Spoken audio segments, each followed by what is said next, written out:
Welcome back to the online platform of Shivansh coaching classes.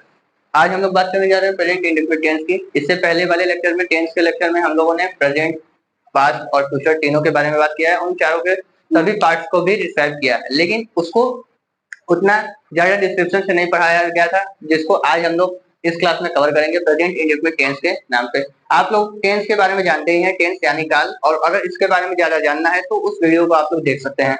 तो आज हम लोग बिना समय को गवाए बात करने जा रहे हैं प्रेजेंट इंडेफिनिट टेंस की। प्रेजेंट इंडेफिनिट टेंस यानी कि ऐसा टेंस जो कि वर्तमान समय में कार्य का करना या होना पाया जाता है, जिस टेंस की वजह से या फिर उसको पढ़ने से ये लगता है कि कोई भी कार्य अभी वर्तमान में हो रहा है या फिर उसको करना या होना पाया जाता है, तो उस चीज को क्या बोलते हैं, प्रेजेंट इंडेफिनिट टेंस कहते हैं। इसमें आप डू और डज का यूज भी पढ़ लेंगे। तो आज हम बात करने जा रहे हैं प्रेजेंट इंडेफिनिट टेंस। इसकी पहचान क्या है?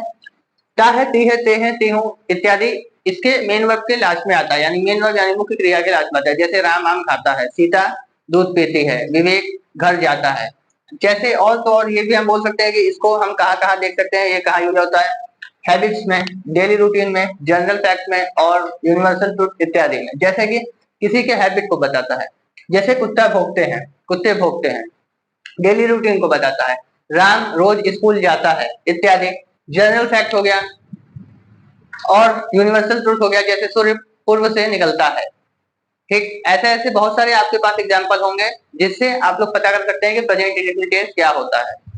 अब हम बात करते हैं कि इसके सेंटेंस कितने टाइप के बन सकते हैं। तो हर टेंस का सेंटेंस चार तरीके का बनता है, जैसा कि आपके सामने दिया हुआ है: अफर्मेटिव, नेगेटिव, इंट्रोगेटिव और इंट्रोगेटिव नेगेटिव। अफर्मेटिव से पता चलता है सकारात्मक, नेगेटिव यानी नकारात्मक, इंट्रोगेटिव यानी प्रश्नवाचक और इंट्रोगेटिव नेगेटिव यानी नकारात्मक प्रश्नवाचक। अब हम बात करते हैं सकारात्मक क्या होता है।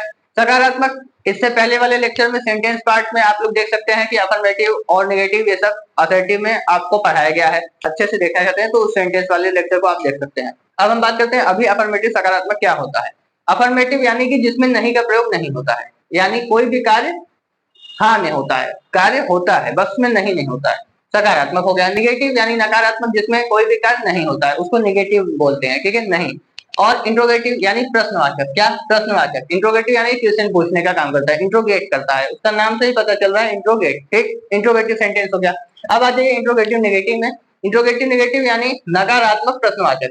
कहने का मतलब है इसमें इसमें भी प्रश्न पूछने का काम होता है, लेकिन वो काम निषेध में होता है, यानी नकारात्मक में होता है, यानी नहीं। जैसे क्या तुम वहां नहीं जाओगे, या फिर क्या तुम नहीं जाते हो, ऐसा कुछ हो गया, ठीक है।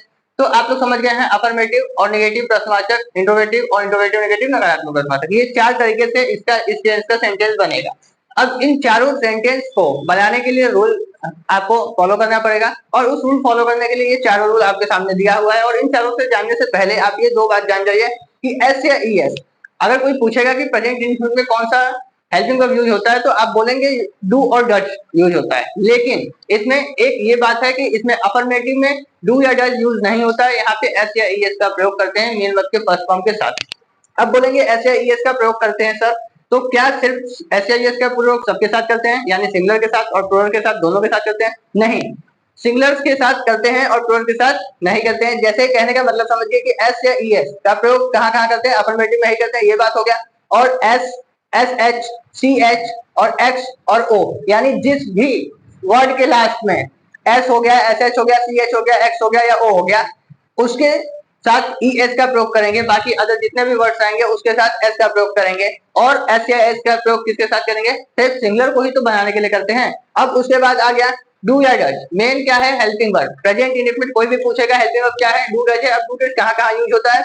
डू डज यूज कहाँ होता है? निगेटिव और इंट्रोगेटिव में।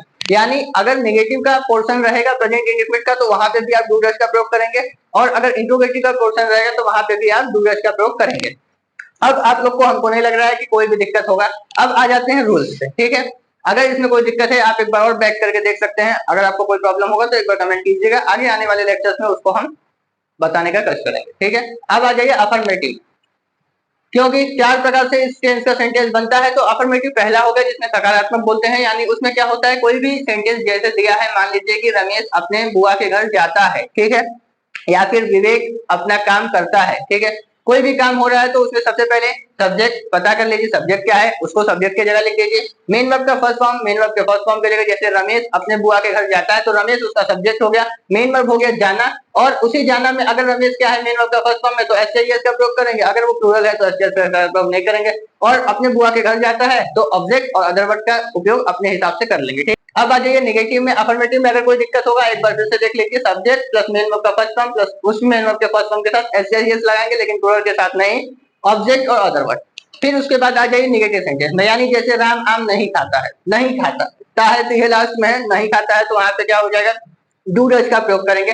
फिर से हम बताते हैं यहाँ पे, हाँ डू और डज का प्रयोग, डू और डज दोनों अलग अलग है, तो क्या किसके साथ क्या प्रयोग करेंगे ये भी जान जाइए। जो डू है ये सिर्फ किसके साथ प्रयोग होगा, आई, वी, यू और दे के साथ, ठीक है, यानी सभी प्लूरल्स के साथ किसका प्रयोग करेंगे, डू का प्रयोग करेंगे, और बचा हुआ जो डज है वो उसके साथ ही, सी, इट और जितने भी सिंगुलर सब्जेक्ट रहेंगे यानी सेकंड पर्सन के, उन लोगों के साथ क्या यूज होगा, डज का प्रयोग करेंगे। ठीक है, डू एस का यूज पता चल गया, एस या एस का यूज पता चल गया। अब अफर्मेटिव नेगेटिव हो गया, समझ में आ गया।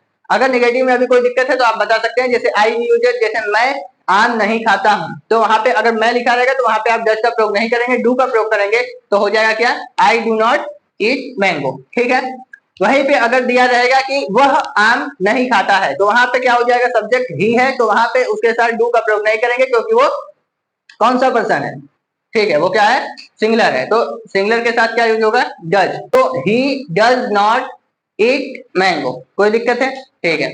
अब आ जाइए इंट्रोगेटिव में। इंट्रोगेटिव क्या होता है, इंट्रोगेटिव दो प्रकार का होता है, प्रश्नवाचक, प्रश्न पूछने के दो तरीके हो सकते हैं, पहला यस या नो में, क्या तुम आम खाते हो, तो इसका उपयोग मतलब इसका आंसर आप कैसे दो तरीके से दे सकते हैं, क्या तुम आम खाते हो, या तो हाँ में या तो नहीं में। तो जब भी ऐसा कोई क्वेश्चन पूछने का काम होता है कि प्रश्नवाचक वाक्य यानी जो WH फैमिली होता है, क्या क्यों कब कैसे किस लिए ये सब वगैरह पहले आता है, तो उसमें आप पहले हेल्पिंग वर्ब का प्रयोग करेंगे, फिर उसके बाद सब्जेक्ट, फिर मेन वर्ब के फर्स्ट फॉर्म, फिर ऑब्जेक्ट, फिर अदर वर्ब, फिर क्वेश्चन वर्ब का प्रयोग करेंगे।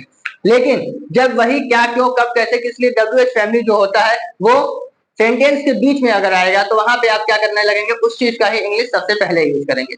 जैसे अगर इसमें मान लीजिए लिखा है कि क्या राम आम खाता है, एक सिंपल सेंटेंस, राम आम खाता है, इसलिए इसको हम लेके चल रहे हैं, सबके हिसाब से अगर बना देंगे तो तुरंत एक बार में आप इसको, आप इसका स्ट्रक्चर देख लीजिए, तुरंत बना देंगे, कोई भी सेंटेंस है, बड़ा हो या छोटा हो।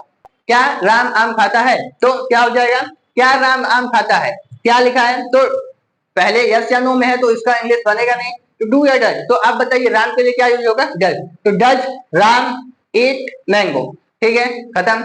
लेकिन वहीं पे अगर रहता कि राम आम क्यों खाता है, राम आम क्यों खाता है, तो वहां पे क्या हो जाएगा, क्यों बीच में आया है, यानी कि क्या क्यों कब कैसे किस लिए कहा इत्यादि, ये सब जो WH फैमिली है वो अगर सेंटेंस के बीच में आएगा तो उसका इंग्लिश सबसे पहले बना देंगे, तो वहां पे क्या हो जाएगा, why does Ram Yeats mango. ठीक है, अब बात करते हैं, इंट्रोगेटिव खत्म हो गया, अगर इसमें कोई दिक्कत है एक बार आप बैक करके देख लीजिएगा, उसके बाद भी अगर दिक्कत समझ में आ रहा है तो आप एक बार जरूर कमेंट कीजिएगा। इंट्रोगेटिव नेगेटिव की, इंट्रोगेटिव नेगेटिव क्या होता है, ऐसा प्रश्नवाचक वाक्य जो नकारात्मक हो।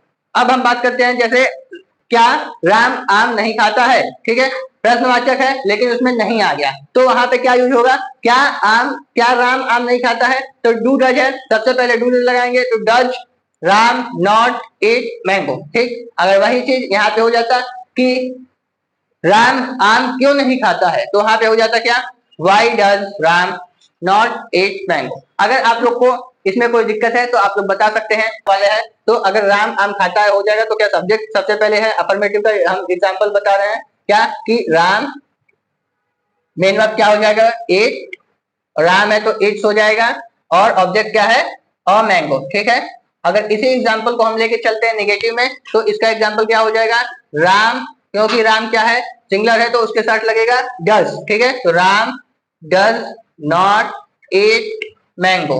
ठीक है, कोई दिक्कत, इसी एग्जांपल को ले रहे हैं यस या नो वाले में, क्या राम आम खाता है, तो क्या हो जाएगा, डज, सब्जेक्ट है, सब्जेक्ट क्या है, Ram, does Ram eat a mango.